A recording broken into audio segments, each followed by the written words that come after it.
gente, tudo bem com vocês? Gente, vou conversar um pouquinho com vocês aqui sobre dois livros, os dois últimos livros que eu li então. Ao invés de fazer uma resenha separado, eu vou comentar aqui no meio do vlog com vocês, tá bom? Um livro eu gostei e outro eu gostei mais ou menos, mais pra menos. Que foi Um Rio Muito Frio, do Michael Corita, norte-americano, tá? Esse livro aqui é da Record, ele é um calhamacinho, viu, gente? E eu ganhei esse livro na Literatura. Na verdade, eu já queria esse livro e ele veio novinho, gente, novo, tá? Literatura é quando você assina aquela caixinha, você escolhe o gênero e vem livros pra você, 1 ou 2 livros, depende do que você assina. E ela é muito mais em conta, disparado, do que em relação às outras caixinhas literárias. É aquela experiência de você receber o livro e você não saber o que é, né? E aí você coloca o seu Scooby, eles têm acesso lá para não vir livro repetido. Você também pode trocar se você não gostar do livro ou se for repetido e tudo mais. E aí veio um inédito que eu queria mesmo, esse livro. E que eu quase não havia visto o pessoal falar. Assim, um livro grande, tá, gente? E assim, a premissa que eu vou dar pra vocês super original, me chama super atenção, mas ele teve alguns probleminhas aí que eu não fui gostando mais do livro. Vou contar a premissa pra vocês e aí sem spoilers, tá? E daí o que eu achei, o que foi aonde que começou a desandar. Bom, gente, eu achei essa capa super legal, eu achei a premissa diferente também. E o que acontece aqui? Nosso personagem principal, pra vocês saberem que eu esqueço uns nomes, né? E aí eu tenho que ir lá ver de novo, que é o Eric Shaw. O Eric, gente, ele trabalhou em Hollywood e tava dando tudo certo na carreira dele, tava tudo perfeito, tudo ok. Mas aconteceu um problema dele com relação ao diretor, que era muito agressivo, muito tóxico. Hollywood deve ser a podridão, né, gente? Assim, de fato. Então, era insustentável a convivência com aquele diretor. E aí ele teve uma discussão e foi mandado embora, né? E aí, pra sobreviver, ele faz uma coisa que eu não sei se é comum lá fora, mas aqui não. Ele faz vídeos, monta vídeos sobre a pessoa falecida, com montagens. Ele reúne o maior número de material sobre a vida da pessoa. Parece que tá torto, gente, mas... E sobre a vida da pessoa, né, sobre os feitos dela, sobre... desde criança, a vida dela, como se fosse, então, uma homenagem. Então, aqui, na verdade, a nora de um homem idoso de 95 anos, chamado Campbell, vai procurar o Eric Shaw, ela já conhece o trabalho dele e tudo mais, para ele poder reunir o máximo de material que ele conseguir, fazer esse vídeo em homenagem ao sogro. Só que ninguém sabe. Ela tá fazendo as escondidas ali como se fosse uma surpresa. Só que quase não se tem informação da vida dele, porque ele morou numa cidadezinha de Indiana até a adolescência, um pouquinho mais ali, bem novinho. E ele foi embora, nunca mais voltou e fez fortuna. Ele é muito rico. E ninguém sabe da vida dele porque ele não fala. E aí, além do cachê, ela paga a estadia para ele poder ficar lá por algumas semanas, para ele poder fazer esse trabalho. É uma família que tem dinheiro, sabe? Eu falei, não, tudo bem. E ela entrega para ele uma garrafa com uma água estranha, e é uma garrafa muito gelada. Só que ela não tava na geladeira, sabe? É uma água muito fria. Ele acha muito estranho aquilo e tudo mais. Ele diz que o velho Campbell não desgruda dessa garrafa. Ela ficava num cofre e tudo mais. E ela pega essa garrafa, dá pro Eric, fala assim, pra ele andar com a garrafa. Ele não queria muito, uma coisa que não é minha, né? Porque talvez essa garrafa entre no documentário, uma espécie de documentário, né? E tem tudo a ver essa garrafa, porque essa cidadezinha, esse vale que ele morava, foi conhecido pelas suas águas termais terapêuticas, responsáveis por curar qualquer tipo de doença que você possa imaginar. Mas ele saiu de lá e nunca mais voltou. Na época, né, no auge, existiam hotéis muito luxuosos, enormes, frequentados por políticos, por pessoas da elite, esse tipo de gente, muito luxuoso. Mas com a queda da Bolsa de 29, o hotel foi desativado. Só que nos dias atuais ele foi restaurado e volta àquela movimentação de novo e aquela aura de mistério, aquela aura de O Iluminado do Stephen King, sabe? É essa pegada aí. Então ele vai para essa cidadezinha que inclusive existe. São duas cidadezinhas mencionadas aqui, localizadas na Indiana. Elas existem e possuem hotéis lindos, luxuosos, até mais do que ele descreve no livro aqui. E aí, gente, fica no hotel e vai e vem, ele abre essa garrafa, que é chamada lá dentro é chamada de água Plutão, e tem um desenho de um demônio, que seria o Plutão ali e tudo mais. O Plutão era o nome da empresa, né, que vendia essa água misteriosa. E aí ele vai pra lá e coisas muito estranhas começam a acontecer. Ele chega a abrir e tomar um pouco dessa água. E quando ele abre, ela tem um cheiro e um gosto muito podre. Ele toma um gole, chega a vomitar e passar muito mal. E a garrafa trincando de gelado, e cada vez mais gelada, mais fria, né? E como assim? Que água é essa? Acho que tem muitos mistérios para desvendar aqui. A partir do momento que ele toma essa água, ele começa a ter visões, alucinações de trem, fantasma que existia na época já não existe mais, músicas de violino tocando no saguão do hotel, bem vibe iluminado mesmo. E a premissa do livro, gente, resumindo aqui pra vocês, sobre água mal assombrada, lugar, cidadezinha mal assombrada, segredos, é muito bacana. Mas tem um porém, o desenvolvimento depois. Quando ele chega nessa cidadezinha, ele vai se deparar com pessoas não muito legais, ele vai se deparar com uma senhora, que ela tem 86 anos, ela é cheia de vida, ela estava na época, né, ela vivia já no vale, na época que essas águas eram distribuídas e que o Campbell vivia lá. Chegando lá, a primeira coisa que ele descobre, alguém chega nele e fala assim pra ele. Ele começa a perguntar quem era Campbell, né? O objetivo do documentário dele é esse. Quem é esse homem, o que ele fez, como ele ficou tão rico e por que ele foi embora tão novo da cidade e nunca mais voltou. O que aconteceu lá? Ele descobre, na verdade, alguém fala assim pra ele, olha, pelo que você tá me falando, esse Campbell, ele tem 95 anos, que é o que tá lá já quase morrendo no hospital. Pelo que você tá me falando, não é esse Campbell que vivia aqui. Ele teria, o único Campbell que viveu aqui, teria hoje 116 anos.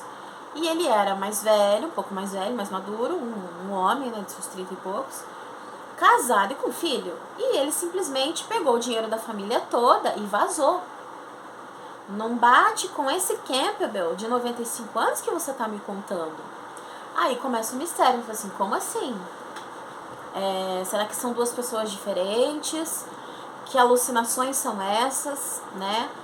O que existe por trás ali da cidade? E ele vai tentando resgatar coisas e perguntando para as pessoas. E aí ele tem também um draminha pessoal dele com a esposa e tal, que eu achei que não tinha um porquê disso aqui. Mas enfim, gente, eu não gostei muito do livro, porque ele começou muito bem. Até umas 100 páginas, sabe? Aí depois, o que aconteceu aqui, na minha opinião, minha humilde opinião? Ele colocou, ele foi muito criativo, a ideia é muito original.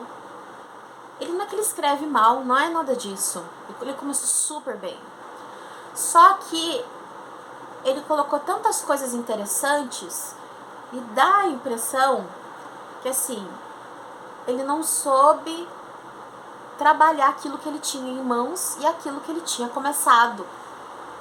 Meio que foi dando uma desandada e ficou muito cansativo. Toda vez que eu pegava esse livro, eu pegava no sono, meio que foi uma tortura terminar o livro. Só que eu queria saber o desfecho. Eu queria muito saber. Só que não foi prazeroso. Sendo que ele tinha começado muito bem. E ele escreve bem, só que é aquele tipo de livro que eu arrisco dizer pra vocês que faltou talento.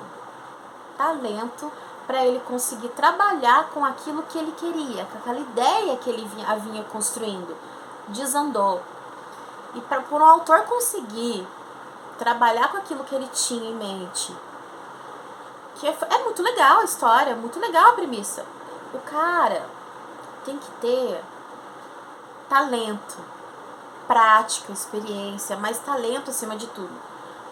E aí ele deu uma desandada. Se vocês forem procurar avaliações, ele é bem dividido. É 8, 80, mas a minha sincera opinião é que ele deu uma desandada.